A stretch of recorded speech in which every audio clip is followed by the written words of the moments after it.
इस लेक्चर में हम इंडियन मानसून पे कुछ रिसेंट स्टडी हुए हैं जी, अध्ययन हुआ है जो साइंटिस्ट यानी कि जोग्राफर ने किया है, उसके बारे में डिटेल से डिस्कस करेंगे।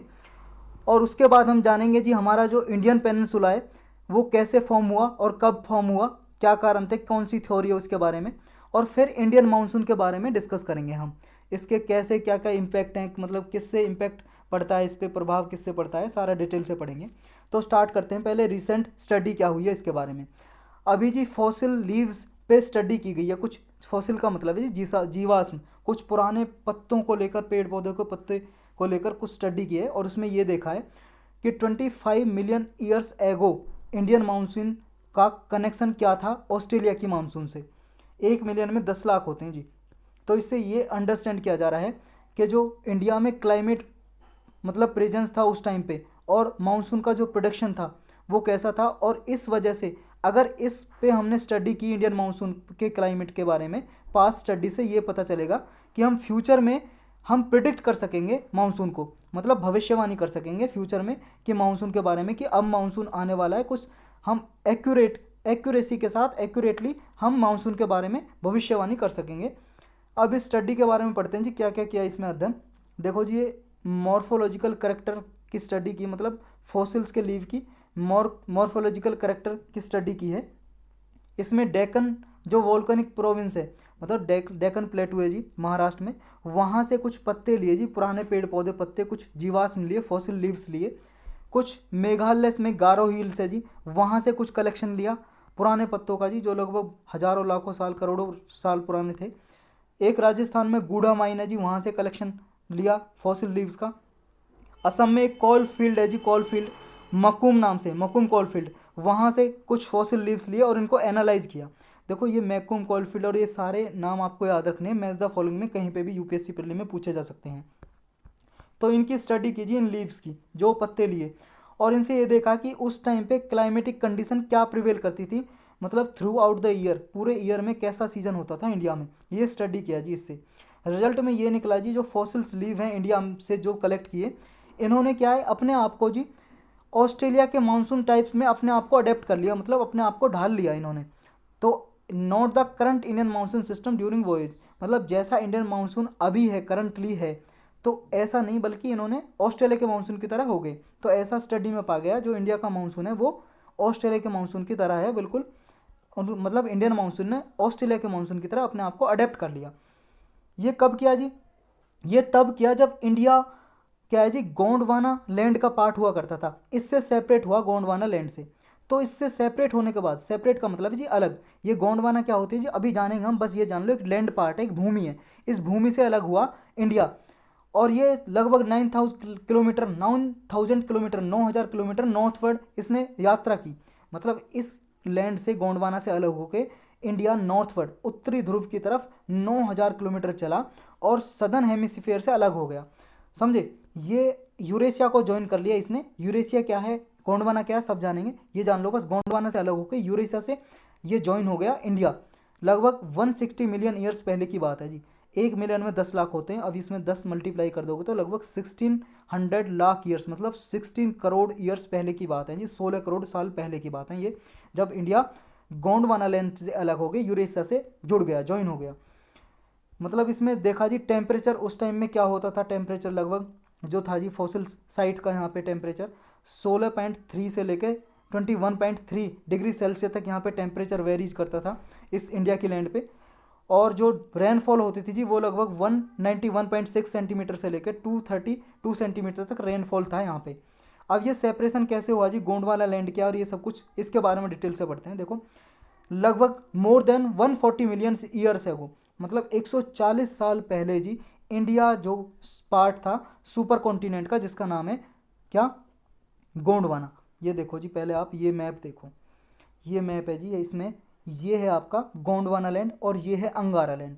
इससे पहले की भी बात जानते हैं हम, इससे पहले की आपको लेकर चलते हैं लगभग 350 millions years ago, millions years ago, 350 millions year ago, मतलब 35 करोड़ साल, 35 करोड़ साल पहले की बात है जी लगभग।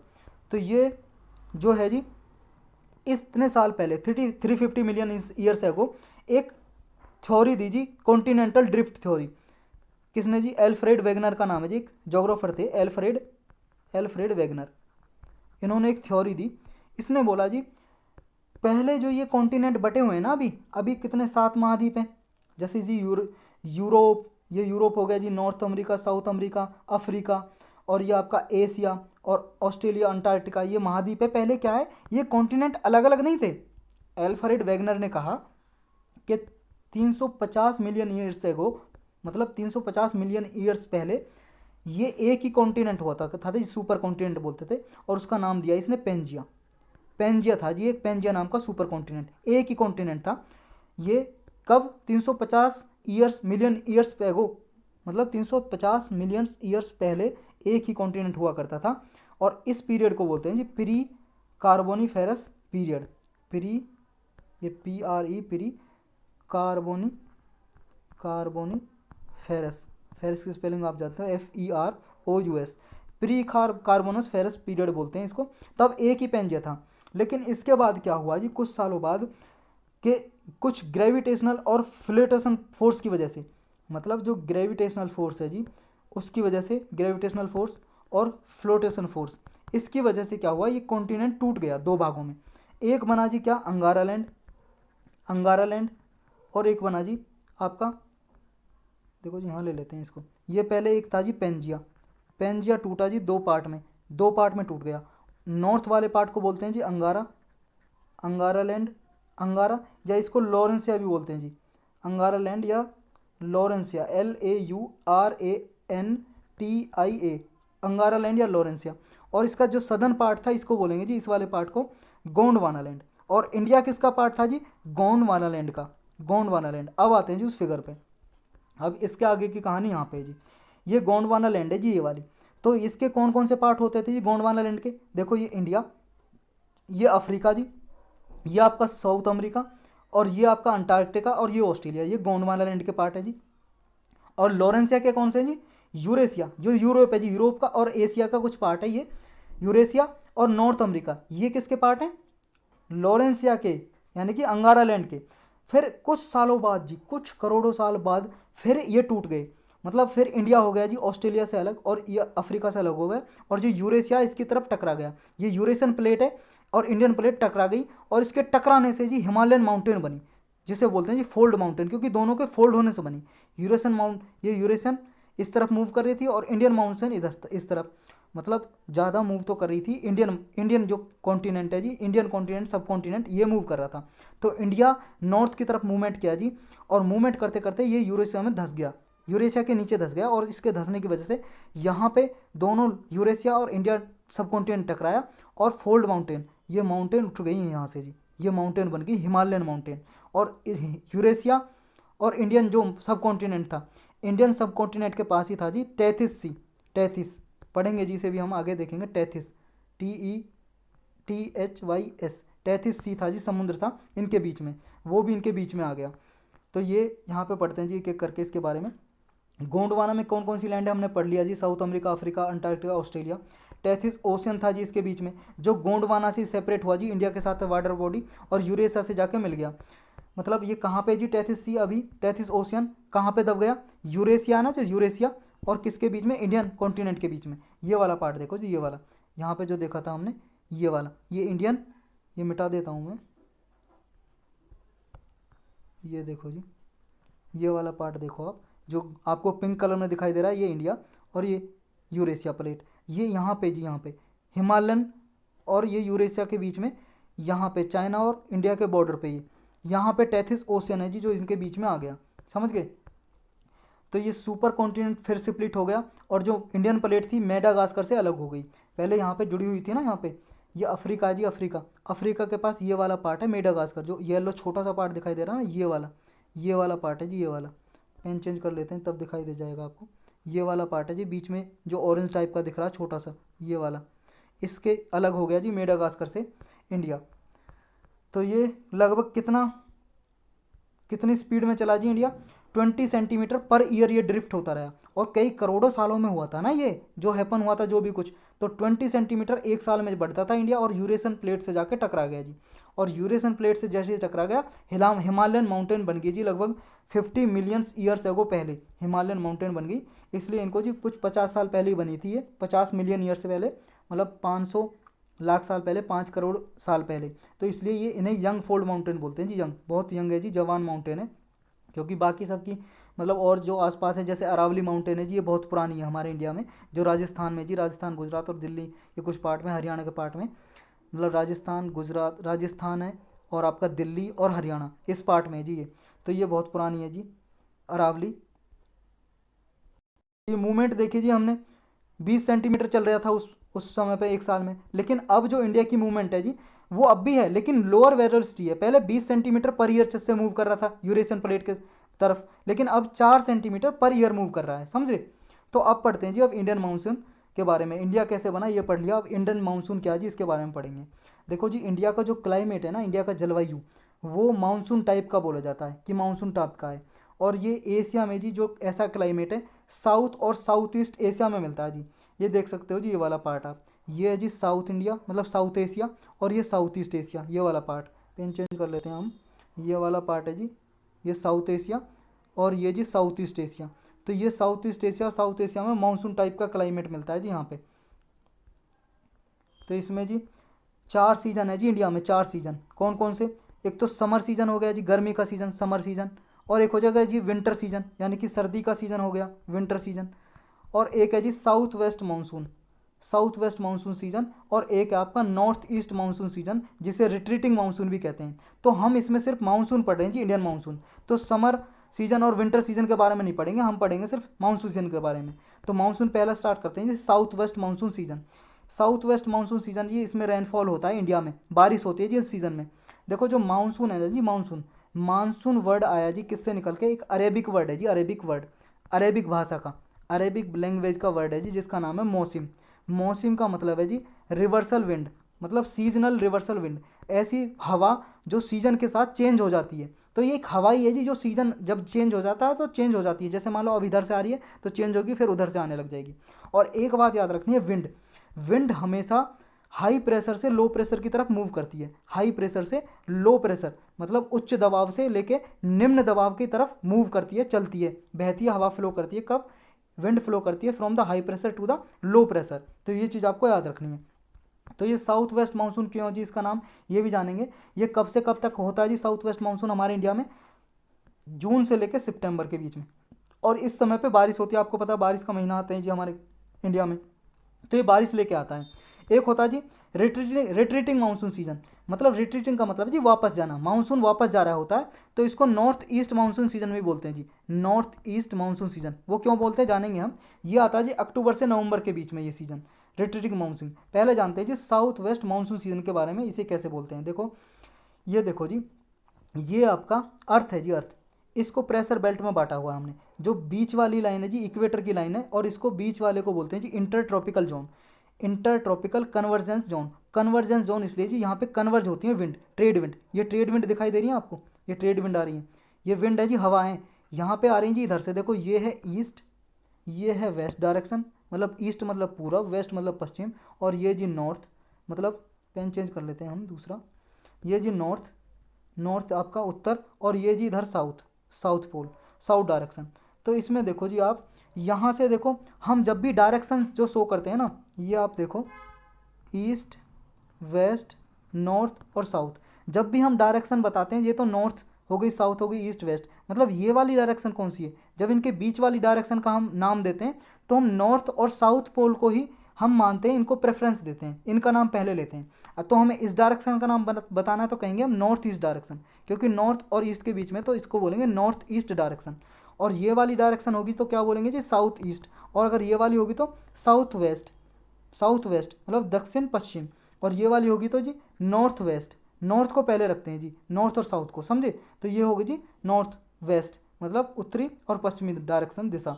तो हम ये वाली डायरेक्शन से आ रही है जी, ये वाली डायरेक्शन कौन सी है जी? साउथ ईस्ट, साउथ ईस्ट है ना। अब ये डायरेक्शन से आ गई जी, और ये कौन सी डायरेक्शन से आ रही है जी? ये वाली, ये कौन सी चीज़ है? North east, north east direction पे आ रही है जी, और ये इक्वेटर पे आके मिलती हैं। ये इंटर कन्वर्जेंस जोन है जी, जो इंटर ट्रॉपिकल कन्वर्जेंस जोन, इस पे आके मिलती हैं हवाएं। ये हवाएं जैसे आके मिलती है ना जी, जैसे ये टकराई, ये टकराने के बाद क्या है जी, इनमें वर्टिकल मूव करती हैं जी, आसमान में ऊपर चली जाती हैं टकराने के बाद ये टकराई और फिर ऊपर मूव कर गई। ऊपर मूव करेंगे जी, ये मॉइस्चर होता है, आपको पता है जी, समुद्र के पास मॉइस्चर रहेगा, मतलब अपने साथ भाप के साथ गर्म हवाएं होती हैं ये, और ये अपने साथ मॉइस्चर लेके जाती हैं, और ऊपर जैसे ही कंडेंसेशन हो जाता है जी, इनका कंडेंसेशन मतलब संघनन क्रिया, मतलब जो वाटर फॉर्म है जी, वाटर फॉर्म से ये मतलब जो ये इनका जो वाटर है ना, मॉइस्चर फॉर्म में, अभी मॉइस्चर में जी, गैसेस फॉर्म में, जो ये मॉइस्चर फॉर्म कन्वर्ट हो जाता है जी वाटर फॉर्म में, पानी में बदल जाता है, और क्लाउड बन जाता है जी यहाँ पे क्लाउड, और क्लाउड बनने की वजह से फिर यहाँ पे बारिश होती रहती है जी इक्वेटर पे, जो हमारी भूमध्य रेखा है। लेकिन यहाँ पे जो हवाएं आती हैं, कुछ हवाएं यहाँ पे आके मूव कर जाती हैं इसकी इधर की, मतलब इधर की तरफ। देखो जी इक्वेटर है ना जो हमारा, ये वाला इमेज देखो आप, ये इक्वेटोरियल लो प्रेशर बेल्ट है जी, क्योंकि यहाँ पे लो प्रेशर बनता है, कम दबाव। तो ये ट्रेड विंड बोलते हैं जिनको, ट्रेड विंड, जो यहाँ से आ रही होती हैं इधर की साइड से और इधर की साइड से, ट्रेड विंड जो ये इस साइड से आ रही होती है जी, ये हो गया ईस्ट, ये हो गया वेस्ट, और ये हो गया नॉर्थ, और ये हो गया साउथ जी। जो इधर से आ रही होती है जी, ये वाली डायरेक्शन, ये कौन सी है, साउथ ईस्ट विंड है जी, साउथ ईस्ट विंड। लेकिन ये इक्वेटर से जैसे ही क्रॉस करती है ना, तो इन पे क्या जी, कोरियोलिस फोर्स लग जाती है, Coriolis Coriolis force Coriolis force Coriolis force लग जाती है जी। कोरियोलिस फोर्स किसकी वजह से, अर्थ के रोटेशन की वजह से है जी, जो पृथ्वी अपने अक्ष पे घूर्णन कर रही है, घूम रही है, रोटेशन उसकी वजह से होती है जी कोरियोलिस फोर्स। इसकी वजह से जी, इसकी वजह से क्या है, जो अपने ये नदन हेमिस्फेयर हो गया जी उत्तरी ध्रुव, और ये हो गया जी सदर्न हेमिस्फेयर यानी कि दक्षिण ध्रुव, और ये आपका इक्वेटर है। जैसे ही ये क्रॉस करती हैं जी, तो कोई भी विंड है जी, विंड की क्या यहाँ पे एक नियम है जी, रूल है, कोरियोलिस फोर्स की वजह से क्या है, ये नदन हेमिस्फेयर में जी विंड है ना, विंड वो जैसे ही जैसे पोल की तरफ जाती है वो राइट डायरेक्शन में मुड़ जाती है जी, समझे हो। जैसे ये इधर से जा रही है जी, ये जा रही है जी इधर से विंड, तो इसकी राइट डायरेक्शन ये होगी, और लेफ्ट डायरेक्शन ये होगी जी, लेफ्ट लेफ्ट, समझो। और ये राइट डायरेक्शन की तरफ मूव करती है, मूव हो जाती है, मतलब जैसे इसकी डायरेक्शन ऐसे है, तो इसकी डायरेक्शन सीधे होने की बजाय राइट डायरेक्शन में मुड़ जाएगी कोरियोलिस फोर्स की वजह से, अगर नदन हेमिस्फीयर में। और सदर्न हेमिस्फीयर में विंड होती है जी, वो अपने लेफ्ट की तरफ मुड़ जाती है, लेफ्ट की तरफ, ये लेफ्ट हो गया जी और ये राइट हो गया। तो यहाँ पे क्या जी, देख जैसे ये आई जी, ये वाली ट्रेड विंड ये इधर आई, और ये टकरा के देखो जी, कुछ इससे टकराई ऊपर चली गई, लेकिन कुछ जो एयर बची वो टकरा के जी, जैसे ये इक्वेटर से टकराई जी, यहाँ पे ये भूमध्य रेखा जी, ये टकराई और इस डायरेक्शन में आई जी। इस डायरेक्शन में आपको पता है जी नदन हेमिस्फीयर है, नदन हेमिस्फीयर में जी विंड राइट डायरेक्शन की तरफ मूव करती है जी कोरियोलिस फोर्स की वजह से, और प्रेशर ग्रेडियंट फोर्स की तरफ वजह से जी, प्रेशर ग्रेडियंट फोर्स है जी, पीजीएफ बोलते हैं। और कई सारी फोर्स हैं जी, बहुत सारी फोर्स लगती हैं जी विंड को जब बिलो करती है, जैसे एक फ्रिक्शनल फोर्स भी है जी एक, और आपका प्रेशर ग्रेडियंट फोर्स तो हो ही गया, फ्रिक्शनल फोर्स और ये कोरियोलिस फोर्स, ये कई सारी फोर्स हैं जी जिनकी वजह से विंड मूवमेंट करती है। तो इनकी वजह से जी ये कोरियोलिस फोर्स की वजह से राइट डायरेक्शन में मूव कर जाएगी, और जब ये राइट डायरेक्शन में मूव कर जाएगी तो इसकी डायरेक्शन कैसी हो जाएगी, देखो जी डायरेक्शन जो होती है, दिशा, विंड की दिशा करते हैं जहाँ से वो ओरिजिनेट होती है, जहाँ से निकलती है, उसके बेस पे विंड की डायरेक्शन हम बताते हैं। अब देखो जी इनकी जो डायरेक्शन है, जो ये विंड आ रही होती है ये वाली, इनकी डायरेक्शन क्या है जी, ये साउथ ईस्ट, इस डायरेक्शन से आ रही है ना, इससे, यानी कि साउथ ईस्ट डायरेक्शन है जी, क्योंकि इधर की साइड से ओरिजिनेट हो रही है जी, इधर से निकल रही है ये, तो इसकी जो डायरेक्शन है जी ओरिजिन के बेस पे निर्धारित की जाती है विंड की। तो अब देखो जी ये, अब ये मूव की और यहाँ पे आई और इधर की तरफ मूव कर दिया जी इसने, नॉर्थ हेमिस्फीयर में राइट हैंड साइड की तरफ मूव कर दिया। तो अब इसकी डायरेक्शन क्या होगी जी, इधर तो वेस्ट है और इधर ईस्ट है, इधर नॉर्थ है, इधर साउथ है, और ये कौन सी डायरेक्शन है जी, क्योंकि इसकी डायरेक्शन ये हो गई। अब यहाँ से ओरिजिनेट हो रही है ये समझा जाएगा, तो ये होगी जी साउथ वेस्ट डायरेक्शन। इसलिए उस मानसून को बोलते हैं जी साउथ वेस्ट मानसून, क्योंकि इस डायरेक्शन से विंड आ रही होती है जी, और ये विंड अपने साथ समुद्र के ऊपर से निकलती है जी। अब ये डायरेक्शन अब ये देखेंगे जी हम, ये वाला देखो जी, यहाँ पे ये इक्वेटर होगा जी, यहाँ पे मान लो ये इक्वेटर है जी, इक्वेटर, ये इक्वेटर लाइन है, भूमध्य रेखा, ये भूमध्य रेखा दिखाई दे रही है आपको, यहाँ पे है जी, यहाँ पे ये भूमध्य रेखा है।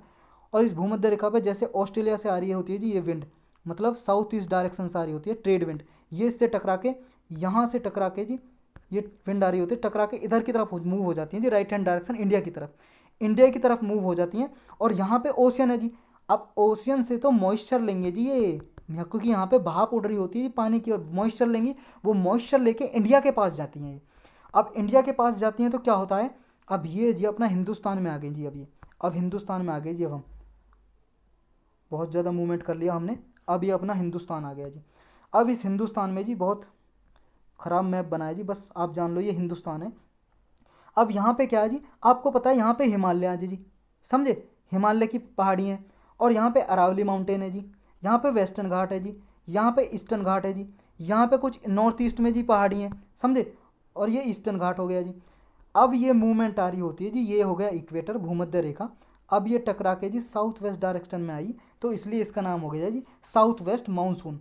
अब ये साउथ वेस्ट मानसून यहाँ से लेंगे जी मॉइस्चर, और यहाँ से आके जैसे ही ये मान लो जी वेस्टर्न घाट से टकराएंगी, वेस्टर्न घाट से टकरा के ये जी माउंटेन बीच में, यहाँ से विंड आ रही है, ये विंड टकराई ऊपर मूव कर जाएगी, क्योंकि जी ये कुछ ऊपर करेगी कुछ नीचे करेगी, जो ऊपर जाएगी ये मूवमेंट, ये जैसे ही ऊपर जाएगी जी विंड, क्योंकि मान लो जी आप किसी, ये दीवार है जी, दीवार पे बॉल मारते हो जी, बॉल, ये बॉल मारी जी दीवार पे, वॉल पे, तो बॉल मूव तो करेगी ना किसी तरफ, समझे। और यहाँ पे मान लो पानी फेंक दो आप, यहाँ पे पानी फेंक दो, तो ये पानी चारों तरफ मूव करेगा ना, तो ऐसे ही विंड है जी, विंड भी मूवमेंट करती है, और इसकी ज़्यादातर मूवमेंट होती है ऊपर की तरफ, मूवमेंट हो जाती है। और जैसे ही ऊपर की तरफ होगी, अब ये विंड ऊपर जा रही है जी, अब ये विंड ऊपर जा रही है, तो ये अभी गर्म थी, अब ये ऊपर जाएगी तो ठंडी हो जाएगी, कोल्ड हो जाएगी, और कोल्ड होने की वजह से जो इसमें जी वाटर जो वेपर फॉर्म में है जी, वेपर फॉर्म में यानी कि मॉइस्चर फॉर्म में जी, मॉइस्चर यानी कि गैसियस फॉर्म में वाटर, गैसियस फॉर्म में, और जब इस टेम्परेचर ठंडा होगा जी ऊपर जाने से, ऊपर जाने से इसका टेम्परेचर ठंडा होगा, कोल्ड होगा, उसकी वजह से कंडेंसेशन क्रिया हो जाएगी जी।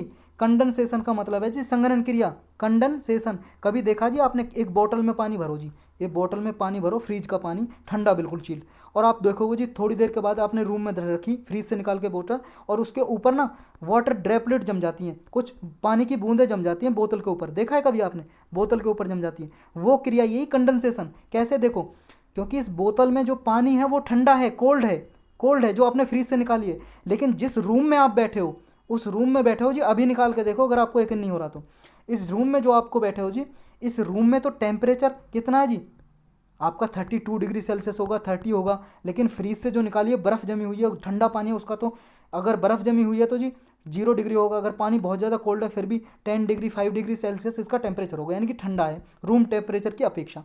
तो ये क्या करते हैं जी, क्योंकि जो आपके अराउंड जहाँ आप पे बैठो आपके आसपास हवा है, और हवा में भी मॉइस्चर है जी, पानी है हवा में, मॉइस्चर गैसियस फॉर्म में जी, गैस की फॉर्म में बोलते हैं इस पानी को जो हवा में है, और जैसी ठंड की चीज़ के कांटेक्ट में आता है ये, तो ये पानी में बदल जाता है। अब ये गैसियस फॉर्म क्या होगी जी, जो मॉइस्चर है अपना टेम्परेचर छोड़ देगा, और टेम्परेचर छोड़ने के बाद ये जो टेम्परेचर छोड़ता है, हीट छोड़ता है, ये इसमें इसने छोड़ दी वो हीट छोड़ दी ना, उसी को बोलते हैं जी लेटेंट हीट।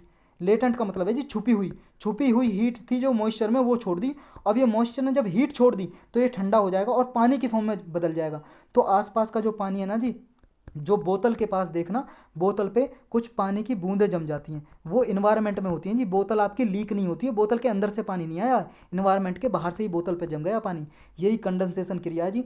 और ये कंडेंसेशन की वजह से जब ऊपर जाती है तो ये क्लाउड बनाते हैं जी, क्योंकि यहाँ पे कुछ पार्टिकल होते हैं जी, डस्ट पार्टिकल वगैरह, कुछ एरोसोल्स होते हैं, उनके आसपास क्या है पानी की बूंदें जम जाती हैं, और बहुत ज़्यादा क्लाउड, बादल बन जाता है। और जब क्लाउड बन जाता है जी, ऐसा हो जाता है, पानी इतना भारी हो जाता है वो नीचे आने की सोचता है, क्योंकि ग्रेविटी जो है जी अर्थ की वो खींच रही होती है उसे।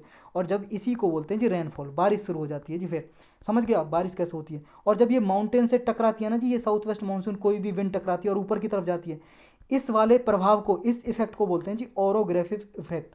ओरोग्राफिक इफेक्ट, कौन सा इफेक्ट बोलते हैं जी, ओरोग्राफिक इफेक्ट, ओरोग्राफिक इफेक्ट। अब सोच रहे होगे आप कि अब देखो बारिश पढ़ेंगे जी हम, कैसे कैसे कहाँ कहाँ पे होती है इंडिया में और कहाँ कहाँ पे नहीं होती है, ये पढ़ेंगे जी थोड़ा। एक मिनट इसको मिटा लेते हैं जी, ये सारा ही मिट रहा है, अरे कहाँ गया, ये देखो जी इसको मिटा लिया, इस मैप पे समझेंगे अभी हम। ये देखो यहाँ पे जब आ रही होती हैं जी, ये साउथ वेस्ट मानसून आ गई जी, साउथ वेस्ट मानसून। ये साउथ वेस्ट मानसून जी कहाँ कहाँ पे बारिश करती हैं, देखो ये राजस्थान में नहीं करती जी, यहाँ से होकर निकल जाती हैं, हिमालय से टकराती हैं जी, हिमालय पे बारिश करती हैं, और फिर यहाँ से होकर निकल जाती हैं चेन्नई में। चेन्नई में बहुत ही कम बारिश होती है जी, बहुत ही ज़्यादा कम, साउथ वेस्ट मानसून की वजह से, समझे। साउथ वेस्ट मानसून आती है जो जून से सितंबर में बारिश होती है, चेन्नई में बहुत कम होती है, चेन्नई तमिलनाडु की कैपिटल है जी जो। और यहाँ से फिर ये नॉर्थ ईस्ट में माउंटेन है जी, उससे टकराती है, फिर हिमालय से टकरा के ये इधर की तरफ चली जाती है जी, इधर की तरफ मूव। देखो यहाँ पे देखो जी, ये अपना हिंदुस्तान, यहाँ पे अरावली रीजन है जी, अरावली की पहाड़ियाँ जी यहाँ पे, और ये माउंटेन है जी हिमालय माउंटेन, और यहाँ पे कुछ पहाड़ियाँ जी किसकी, नॉर्थ ईस्ट में जी, अपने नॉर्थ ईस्ट की पहाड़ी, ये वेस्टर्न घाट है जी, ये अपना ईस्टर्न घाट है जी, ईस्टर्न घाट। यहाँ पे टकराई बारिश होगी जी साउथ वेस्ट मानसून, क्योंकि टकरा के बादल बनेंगे। लेकिन यहाँ पे आती है ना जी राजस्थान में बारिश नहीं होती। क्यों? क्योंकि उसका कारण ये है जी राजस्थान में, क्योंकि देखो जी ये वाला हिस्सा ना, ये वाला यहाँ पे पहाड़ी है, इस वाले हिस्से से टकराएंगी तो यहाँ पे क्लाउड बन जाएगा, थोड़ी सी बारिश हो जाएगी। लेकिन ये पैरेलल पड़ जाता है जी, ये अरावली माउंटेन पैरेलल में है जी, बिल्कुल समांतर है, और ये टकराती नहीं है। और बारिश होने के लिए हवा का टकराना जरूरी है जी, और बादल जब भी बनेंगे जो साउथ वेस्ट मानसून से हो रहे हैं, समझे। मानसून बारिश तो ऐसे भी होती है जी जब विंड आपस में टकराती हैं, जो इक्वेटर पे टकराती हैं और टकराने के बाद ऊपर मूव कर जाती हैं जी, कन्वेक्शन क्रिया बोलते हैं, कन्वेक्शन, ऊपर मूव कर जाती हैं फिर बादल बनाती हैं कंडेंसेशन करके और फिर बारिश होती है। लेकिन यहाँ पे दो विंड तो टकरा नहीं रही हैं, और इस विंड को टकराने के लिए माउंटेन चाहिए। लेकिन आगे जब निकल रही होती है जी, आपको पता है हिमालयन माउंटेन तो लगभग 6-7 किलोमीटर ऊंची है एवरेज निकाले तो, और आप माउंट एवरेस्ट को देखोगे जी 8,848 किलोमीटर ऊंची है नेपाल में, 8,848 किलोमीटर। जब इनसे टकराएंगी तो ये कहेगी भाई साहब रुक जाओ, कहाँ जा रहे हो आप, मानसून को रोक लेगी हिमालय, और फिर ये टकराने के बाद ऊपर जाएगी, क्लाउड बनाएगी और यहाँ पे बारिश करती है जी। इसलिए यूपी, बिहार और आपके हरियाणा, पंजाब, इधर बारिश होती है जी। आपकी वेस्ट बंगाल में यहाँ पे पहाड़ियों से टकराती है जी, बारिश होती है, समझ गए। लेकिन दिल्ली में भी जी साउथ वेस्ट मानसून आती है, जब उसकी वजह से बहुत कम बारिश होती है। क्यों? क्योंकि अरावली माउंटेन है, पैरेलल में हो जाती है। तो दिल्ली में बारिश किसके वजह से होती है ज़्यादा? देखो दिल्ली में, देखो जो ये अरेबियन सी है आपका, देखो दूसरा मैप बना लेते हैं, ये यहाँ पे अरेबियन सी है जी, अरेबियन सी। यहाँ वेस्ट साइड में देखा ना, यहाँ पे बे ऑफ बंगाल है जी, बंगाल की खाड़ी, बंगाल की खाड़ी। तो ये साउथ वेस्ट मानसून आ रही तो ना दो पार्ट में बढ़ जाती है इंडिया के लैंड से। एक तो ये ब्रांच होगी जी, और एक बे ऑफ बंगाल की ब्रांच होगी, एक अरेबियन सी की ब्रांच। अब ये अरेबियन सी की ब्रांच है ना, अरेबियन सी की ब्रांच तो ये अरावली पहाड़ी के पैरेलल निकल जाती है, और अरावली पहाड़ी के पास ही तो है दिल्ली, दिल्ली तो अरावली पहाड़ी के पास है। तो ये समांतर निकल जाएंगी, तो दिल्ली में इससे बारिश नहीं हो पाती है जी अरेबियन सी ब्रांच से। तो किससे बारिश होती है जी? बे ऑफ बंगाल ब्रांच से होती है जी। ये जब जाती है यहाँ पे, ये नॉर्थ ईस्ट की जो माउंटेन है जी, इससे टकराती है। देखो जी ये दूसरा मैप फिर बना लेती है अगेन मैप, ये देखो जी, ये अपना हिंदुस्तान, यहाँ पे टकराती है जी ये बे ऑफ बंगाल की branch, Bay of Bengal branch है जी ये साउथ वेस्ट मानसून की। ये इससे टकराती है जी पहाड़ियों से, फिर इधर की तरफ मूव कर जाती है, कुछ ऊपर होकर यहाँ बादल बना लेती है, यहाँ पे बारिश करती रहती है, और कुछ इधर मूव हो जाती है जी, यहाँ से हिमालय से टकरा के, हिमालय के यहाँ पे बारिश करती है, फिर यहाँ पे आती है जी दिल्ली के पास, यहाँ पे टकरा के दिल्ली के पास बारिश करती है, समझे। तो ये अरेबियन सी की ब्रांच है, वो पैरेलल ही होती है जी, निकल जाती है। दिल्ली में भी बहुत कम बारिश होती है जी इसकी वजह से। तो आपने देखा होगा शुरुआत में दिल्ली में बारिश नहीं होती, जब जून में आ रहा होता है मानसून, जुलाई, अगस्त, सितंबर में बारिश होती है, क्योंकि बे ऑफ बंगाल को आने में यहाँ पे बहुत टाइम लग जाता है, समझ गए। लेकिन जो बे ऑफ बंगाल है ये चेन्नई के पैरेलल होकर निकल जाती है जी, पैरेलल, क्योंकि यहाँ पे माउंटेन नहीं मिल पाता, पैरेलल होकर निकल जाती है। लेकिन यहाँ पे कुछ कौन सा जी, ये ईस्टर्न घाट है, ईस्टर्न घाट की पहाड़ियाँ यहाँ पे, तो इस वाले हिस्से से टकराती हैं, थोड़ा बहुत बारिश तब हो जाती है, थोड़ी बहुत ही लेस क्वांटिटी में होती है, बहुत कम यहाँ पे इस ब्रांच से, साउथ वेस्ट मानसून से। फिर यहाँ पे कौन सी ब्रांच से होती है जी? यहाँ पे होती है जी नॉर्थ ईस्ट से, नॉर्थ ईस्ट मानसून आ रही होती है। जब नॉर्थ ईस्ट आती है जी अक्टूबर से नवंबर के बीच में, सर्दियों में, वो क्या होता है जी? वो होता है जी जैसे यहाँ पे जब रिट्रीटिंग मानसून भी बोलते हैं इसे, रिट्रीटिंग का मतलब है जी साउथ वेस्ट मानसून वापस जारी होती है, क्योंकि इसकी जून से सितंबर तक चलती है जी, ये इसकी वापस जारी होती है। और यहाँ पे क्या है, एक चीज़ और है जी इसमें इंपॉर्टेंट, एक चीज़ क्या है इंपॉर्टेंट, ये देखो जी, ये इक्वेटर है। पहले यही वाला मैप पे लेते हैं जी, इस मैप पे समझते हैं कहाँ गया ये वाला मैप, ये वाला मैप लो जी, ये इक्वेटर है। देखो जून में, जो जून में वो क्या होता है जी, सन कहाँ पे होता है, जो सूरज होता है कहाँ पे होता है, यहाँ पे होता है जी, ट्रॉपिक ऑफ कैप्रिकॉन बोलते हैं जिसे, कर्क रेखा, ट्रॉपिक ऑफ कैप्रिकॉन। तो यहाँ पे सूरज होने की वजह से टेम्परेचर ज़्यादा होता है, और प्रेशर क्या है जी, कम होता है। प्रेशर क्या होता है, कम, दबाव जो होता है जी, प्रेशर, प्रेशर कैसा होता है, कम होता है जी। और फिर यहाँ पे ऑस्ट्रेलिया की तरफ ठंड पड़ेगी, और यहाँ पे ठंड रहेगी तो प्रेशर ज़्यादा रहेगा, टेम्परेचर कम, प्रेशर क्या रहेगा जी, ज़्यादा, और टेम्परेचर कम। जब मैंने बताया था विंड किधर से किधर की मूव करती है, हाई प्रेशर से लो प्रेशर की तरफ फ्लो करती है विंड, हमेशा मूव करती है। और हाई प्रेशर कहाँ है जी, जब सन जून में ट्रॉपिक ऑफ कैंसर में, तो हाई प्रेशर होगा ऑस्ट्रेलिया की तरफ, तभी तो यहाँ से विंड आती है जी साउथ ईस्ट, और साउथ ईस्ट कन्वर्ट हो जाती है इक्वेटर से टकरा के साउथ वेस्ट में, और फिर बारिश करती है जी यहाँ पे, समझ गए। तो ये जून से सितंबर में क्यों बारिश होती है, क्योंकि यहाँ पे कम टेम्परेचर रहता है, और मतलब टेम्परेचर ज़्यादा रहता है और प्रेशर कम रहता है, प्रेशर कम रहता है, और इसलिए यहाँ से इसकी तरफ, अपनी तरफ ये हवा को खींच लेती है हाई प्रेशर से जो आ रही होती है। तो एक ये कारण होता है जी। ये सारे कारण कौन कौन से, ये सारे पढ़ेंगे। पहले ये देखो आप नॉर्थ ईस्ट समझो। आप नॉर्थ ईस्ट में क्या हो रहा था जी, अक्टूबर में, अक्टूबर नवंबर में सूरज कहाँ होता है जी, सूरज देखो जी धीरे धीरे आ जाता है आपका इधर की तरफ, इधर की तरफ मूव कर जाता है। तो इधर की तरफ मूव कर जाता है इक्वेटर से नॉर्थ की साइड की तरफ, क्योंकि 23 सितंबर को जी यहाँ पे होता है। 23 सितंबर को ये मान लो जी 20, जैसे अक्टूबर नवंबर आता है जी 23 सितंबर में होगा जी इक्वेटर पे, और जैसे ही फिर ये अक्टूबर नवंबर आएगा जी यहाँ पे मूव करेगा अक्टूबर नवंबर पे यहाँ पे मूव करेगा, यानी कि 22 दिसंबर को कहाँ पे होगा जी, 22 दिसंबर को होगा जी ये ट्रॉपिक ऑफ कैप्रिकॉन पे। पहले ट्रॉपिक ऑफ कैंसर पे था, देखो जी ये नॉर्थ की साइड, शायद मैंने कैप्रिकॉन तो नहीं बोला था ना, ये ट्रॉपिक ऑफ कैंसर बोलते हैं जी, ट्रॉपिक ऑफ कैंसर इंग्लिश में। नॉर्थ में 23.5 डिग्री को बोलते हैं जी, 23.5 डिग्री है जी ये नॉर्थ साइड में, वो क्या है जी ट्रॉपिक ऑफ कैंसर, हिंदी में बोलते हैं जी कर्क रेखा, समझे। जैसे अपना ये अर्थ है जी, ये 0 डिग्री इक्वेटर, इसके नॉर्थ में जी 23.5 डिग्री को ट्रॉपिक ऑफ कैंसर बोलते हैं, पता ही होगा आपको, और इसको ट्रॉपिक ऑफ कैप्रिकॉन। तो अभी अक्टूबर नवंबर में ये सन किस तरफ मूव कर रहा होता है, ऑस्ट्रेलिया की तरफ, ट्रॉपिक ऑफ कैप्रिकॉन की तरफ, 23.5 डिग्री साउथ डायरेक्शन की तरफ, और 22 दिसंबर को तो यहीं पे होता है ट्रॉपिक ऑफ कैप्रिकॉन के ऊपर। तो जब इस तरफ मूव कर रहा है तो टेम्परेचर यहाँ ज़्यादा है, यानी कि यहाँ पे टेम्परेचर कम है जी इंडिया कॉन्टिनेंट पे, यानी कि प्रेशर हाई हो गया जी अब इंडियन कॉन्टिनेंट पे।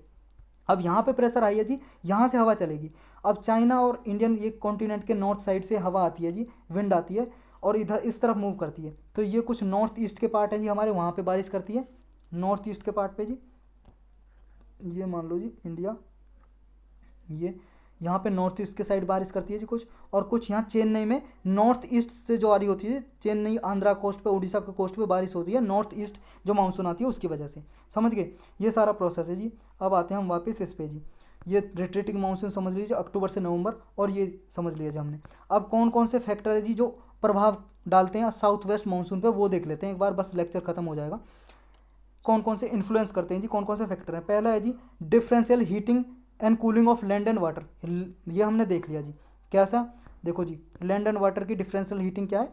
सन क्या है जी, सन अभी कहाँ पे, यहाँ पे है जी जून में है जी, जून में ट्रॉपिक ऑफ कैंसर पे है सन, यहाँ पे 23.5 डिग्री जो नॉर्थ है यहाँ पे है। तो यहाँ पे क्या है, लैंड और वाटर की हीट हो जाती है, टेम्परेचर ज़्यादा होता है, तो अपनी तरफ हवा को ये खींचता अट्रैक्ट करता है। हाई प्रेशर इधर होता है ऑस्ट्रेलिया की तरफ, तो यहाँ से मूव करके विंड आ रही होती है जी, तो ये कन्वर्ट हो जाती है साउथ वेस्ट में। नेक्स्ट कारण है जी shift of intertropical convergence zone. Inter convergence zone हमने स्टार्टिंग में ही पढ़ा था क्या है, क्योंकि जो विंड आ रही होती है जी इसमें देखते हैं हम, ये वाली ट्रेड विंड है जी, आपस में टकराती हैं और इस वाले एरिया को ये बन जाता है जी इंटर ट्रॉपिकल जोन। इसे मानसून ट्रफ भी बोलते हैं जी, मानसून ट्रफ। तो यहाँ पे क्या होता है, जब ये ट्रॉपिक ऑफ कैंसर पे होता है ना सन, यहाँ सन मान लो जी ट्रॉपिक ऑफ कैंसर पे, तो यहाँ पे क्या होता है, जो ये बेल्ट है ना, belt inter tropical convergence zone, ये भी नॉर्थ की तरफ शिफ्ट हो जाता है सन के साथ साथ, थोड़ा 5 डिग्री नॉर्थ शिफ्ट हो जाता है। एक ये कारण होता है जी, क्योंकि इस तरफ शिफ्ट हो जाएगा तो यहाँ पे जी टेम्परेचर कम रहेगा, और ये इस तरफ मूवमेंट हो जाएगा इसका, और इसे मानसून ट्रफ भी बोलते हैं। एक ये कारण है जी। और दूसरा क्या इफेक्ट करता है जी साउथ वेस्ट मानसून को, एक करता है जी हाई प्रेशर एरिया, कहाँ पे, मेडागास्कर पे बन जाता है जी। मेडागास्कर समझेंगे जी हम इस पे, कहाँ गया मैप होगा जी ये वाला मैप देखो जी आप, मेडागास्कर कहाँ पे है, ये पहले हम मिटा लेते हैं इसको, ये वाला मिटाएंगे। ये देखो जी ये है आपका, पेन चेंज करेंगे, ये है जी मेडागास्कर, ये अफ्रीका के साइड में मेडागास्कर, क्योंकि यहाँ पे सूरज तो यहाँ पे होता है जून में, और जब सूरज यहाँ तो टेम्परेचर हाई यहाँ है, प्रेशर कम यहाँ है और टेम्परेचर हाई यहाँ है, और यहाँ पे तो क्या है प्रेशर हाई हो जाता है, प्रेशर हाई रहता है, और ये प्रेशर हाई की वजह से जी इंडिया की तरफ मूवमेंट होती है विंड की। एक ये कारण है जी। एक है जी तिब्बतन प्लेट्यू कारण है जी, साउथ वेस्ट मानसून को प्रभावित करता है। इससे कैसे जी, देखो जब गर्मी होती है ना यहाँ पे, अभी जून में जब यहाँ पे हमारे 23.5 इंडिया से निकलती है जी ट्रॉपिक ऑफ कैंसर, जब यहाँ पे होता है जी सन, तो यहाँ पे ज़्यादा गर्मी पड़ती है, तो उसकी वजह से हीट ज़्यादा बढ़ जाती है, टेम्परेचर ज़्यादा होता है। और जो तिब्बतन प्लेटू है जी, तिब्बतन प्लेटू तो पता है ना जी कहाँ, हिमालय का ही तो पार्ट है। ये हो गया जी, ये हो गया आपका इंडिया, और यहाँ पे तिब्बतन प्लेटू है जी, तिब्बत चाइना में। ये तिब्बतन प्लेटू है जी, पहाड़ है ये, मान लो फ्लैट है बिल्कुल ये। तो ये तिब्बतन प्लेटू बहुत ज़्यादा गर्म हो जाता है, और गर्म होने की वजह से क्या जी, जो भी विंड रहेगी जी कन्वेक्शन होगा, ऊपर की तरफ मूव करेगा। जब ऊपर की तरफ मूव करेगा जी, ये क्या है, टॉपोस्फेयर में लगभग 9 किलोमीटर तक चला जाता है जी। जो लेयर है ना एटमॉस्फेयर की, 9 किलोमीटर तक चला जाता है ट्रोपोस्फेयर में, और उसके बाद ये ठंडा हो जाता है। ठंडा होने के बाद ये क्या है जी, इधर उधर मूवमेंट करता है, ये इधर उधर चल जाता है। तो एक ब्रांच इसकी आ जाती है जी इधर, एक ब्रांच उधर। तो ये ब्रांच मूव करने के बाद फिर इसका क्या है, टेम्परेचर ज़्यादा हो जाता है, फिर ये नीचे की तरफ सब्सिडेंस करता है जी, डिसेंड करता है। डिसेंड का मतलब नीचे की तरफ, जैसे ये तिब्बतन प्लेटू से हवा उठी, फिर आगे 9 किलोमीटर ऊपर जाके डाइवर्ज होता जाती है और फिर नीचे की तरफ मूव करती है।